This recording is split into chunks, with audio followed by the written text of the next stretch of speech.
It is the Canadian truckers that stand out and shine brightest. Because it was the Canadian truckers, their boldness, their courage, their determination to stand up to their governments. And it was they who inspired so many others all over the world to finally come together and be determined to put a stop to governments tearing down the very foundation of our democracies.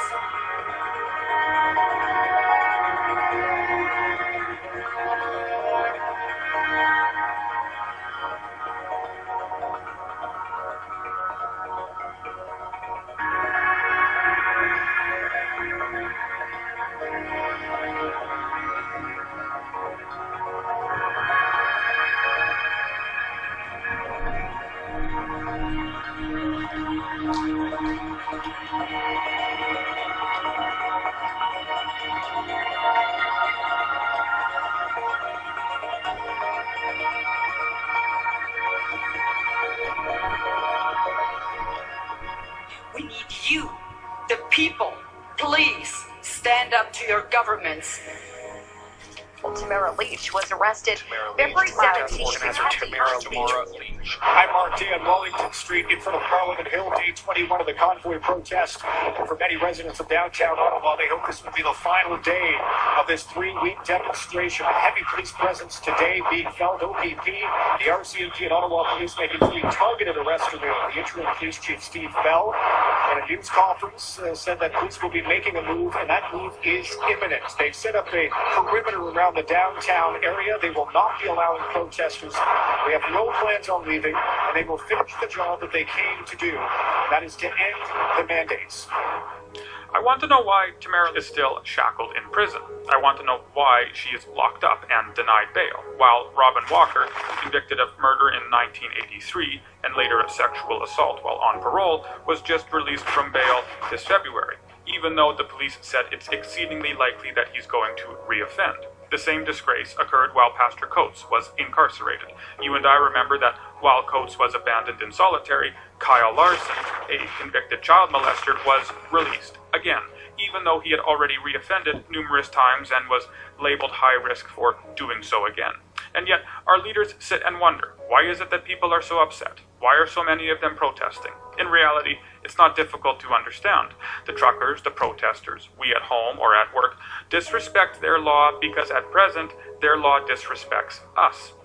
What has happened and what is transpiring against my fellow Canadians breaks my heart.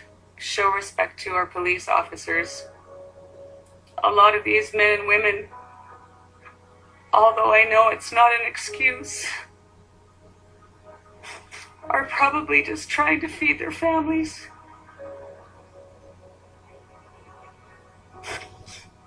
I said it from the start and I'll say it again. Please pray for them and forgive them, for they know not what they do.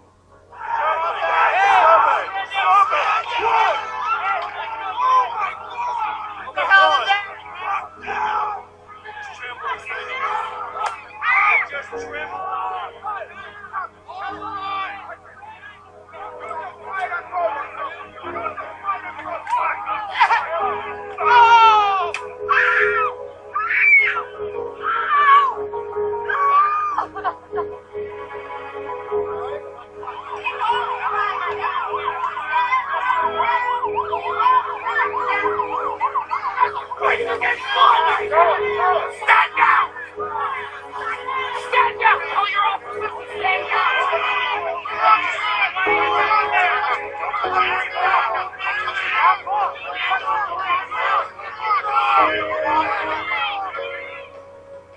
Try not to be angry. Keep love in your heart. Stay strong. Stay unified.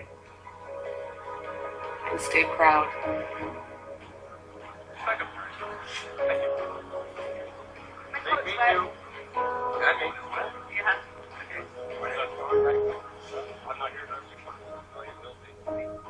We are here out of love for our families, our communities, and our nation. These past 2 years, the COVID mandates have divided us. This protest began because of the federal government's restrictions on trucker freedoms. Our movement has grown in Canada and across the world because common people are tired of the mandates and restrictions in their lives that now seem to be doing more harm than good. We are therefore calling on all levels of government in Canada to end all COVID mandates and restrictions. They are using you, the media, to portray us as racists, misogynists, and even terrorists. As a woman with Métis heritage, a mother and a grandmother, I am offended. The reality is that members of this freedom movement are average, peace-loving, and law-abiding citizens from all walks of life who are fed up with being disrespected and bullied by our government.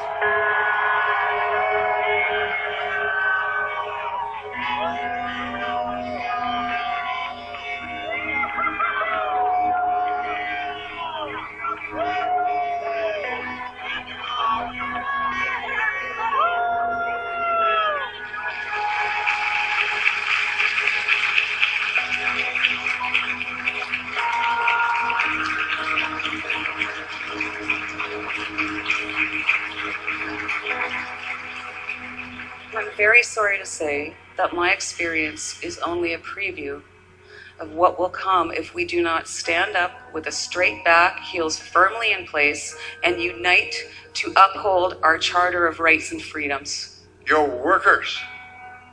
You're the guys next to the grocery clerks and the paramedics that at the very beginning of this so-called pandemic, Mr. Trudeau and all his choristers from the bow tree of the Liberal Party were going on, oh, we must thank the truckers. They're delivering the food. They're delivering the medicine. I mean, it was a wonder he didn't appoint a whole lot of you to the Senate. 2 years later, almost, an election in the bearing, and suddenly, you're not just the salt of the earth anymore. I will always call out unacceptable rhetoric and hateful language wherever I see it. The small fringe minority of people who are on their way to Ottawa or who are holding unacceptable views that they're expressing do not represent the views of Canadians. My point was that there are people who are deliberately trying to stir up hate and intolerance and misinformation, and we do need to call out those folks. And this is the Prime Minister of all of Canada talking to the mid-level or low-level tier of the actual working class. And here's what he called you, among other things. We only heard what he said outdoors. He called you racist. He called you homophobes. He called you misogynist. He said you were a fringe. And if that wasn't enough, he said you were an intolerable fringe. He said you should not be tolerated. He only left out scum of the earth because he was saving that for another protest. The organizer of the Trucker Freedom Convoy has been arrested again and is effectively a political prisoner. Another example of Western democracies acting no better than the nations they criticize for similar behavior. This time, it's Canada. Back in February, thousands of trucks descended on Ottawa, causing gridlock for 3 weeks. Apparently, organizing a protest is a crime, and so the Canadian government charged her and her co-organizers of counseling to commit mischief. They can label nearly anything they don't like as counseling to commit mischief. The Trucker Freedom Convoy never turned violent. No one was harmed. The only thing that happened was a slowdown of traffic and loud honking that went on through the night. It was a protest, a loud, annoying, inconvenient one. The truckers and many others were protesting the government's policies of requiring COVID vaccinations to work, travel, or cross into Canada. But again, no one was hurt. Nothing turned violent.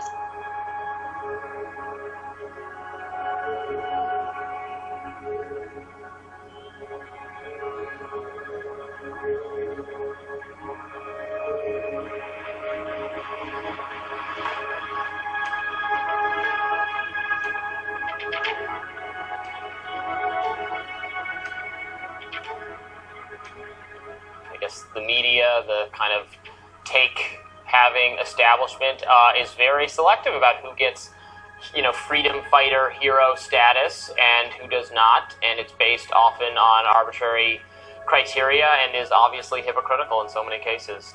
What we've seen the last 2 years is really an unprecedented violation of our charter freedom. So currently right behind you, it is written on the ground in chalk and cornstarch, "Free Tamara Lich, political prisoner." And according to the police right here, well, that deserves an arrest. Talking about politics and writing about politics on the ground deserves an apprehension. In so many ways, Tamara's arrest, I think, is a wake-up call. We can't be complacent. We can't be apathetic. The future of our country is really at stake. Freedom of peaceful assembly, freedom of expression, freedom of speech, all of these things are charter rights. And yet, this is what Tamara is in jail for. She is a political prisoner. We need to stand up against what's happening in this country. We need to call Canadians to stand up, to stand on guard for them. There's no challenge too great if we face it together. This is Canada's promise. And this is what our flag represents. To be who you are, to love whom you love, to chase your dreams, to live without fear. This is the freedom the maple leaf represents. Yeah, it's all because of a picture that was taken, guys. This is where we are right now in Canada, where they can arrest people for taking pictures with everybody else, with somebody else, right? Yeah. She's a political prisoner.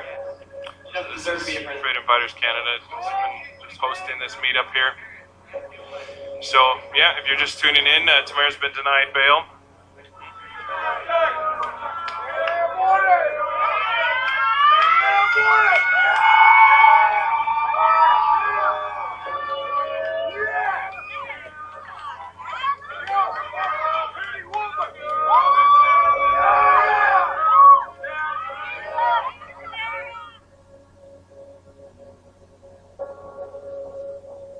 Until we get some justification for what has happened to us over the last 2 years, this country is never going to heal emotionally from the damage that has been done. Because if you look, just go out in public and you're going to see and hear and experience the anger that people have in this country right now.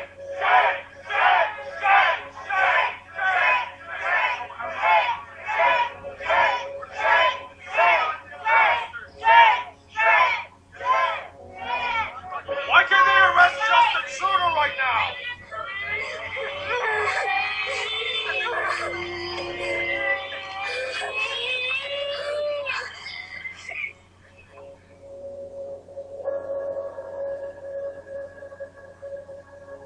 Anybody associated with the Freedom Convoy on those last 2 days knows this, because we proved that beyond a shadow of a doubt, that convoy was a peaceful protest. We proved that to the world. I want you to know that I'm not afraid. In one of my first videos, I said how proud I was of all of you. So proud of you. You have come together in a way that I've never seen before. Just please stay peaceful. And please take care of each other. And know that this too shall pass. As human beings, we make choices from one of two places. We make choices from love, or we make choices from fear. We can only win this with love.